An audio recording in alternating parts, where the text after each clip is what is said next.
চাওক প্ৰথম কথাটো হ'ল অসম চুক্তিৰ ৬ নম্বৰ দফা অনুসৰি আমি সাংবিধানিক ৰক্ষা কবচ বিচাৰিছোঁ। কিয় বিচাৰিছোঁ? আমাক ভাষা, সংস্কৃতি, ভূমি, আমাৰ ৰাজনৈতিক অধিকাৰ সকলো সুৰক্ষিত হ'ব লাগিব।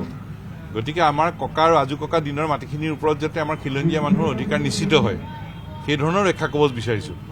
আৰু অসম চুক্তিৰ ৬ নম্বৰ দফা অনুসৰি এই ৰক্ষা কবচ আমি পালেই আমাৰ আজু ককাৰ দিনৰ মাটিখিনিৰ ওপৰত আমাৰ অধিকাৰ সুৰক্ষিত হ'ব।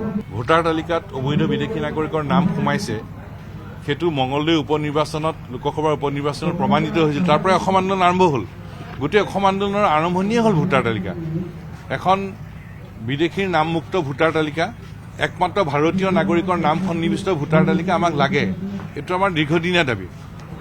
কিন্তু এইটো কথাও ঠিক যে অসম চুক্তি সম্পাদন হ'ল ৮৫ চনত, তেতিয়াৰ পৰা এতিয়ালৈকে যিমান নিৰ্বাচন হ'ল, এখন শুদ্ধ ভোটাৰ তালিকাৰ ভিত্তিত কিন্তু অসমত নিৰ্বাচন হোৱা নাই।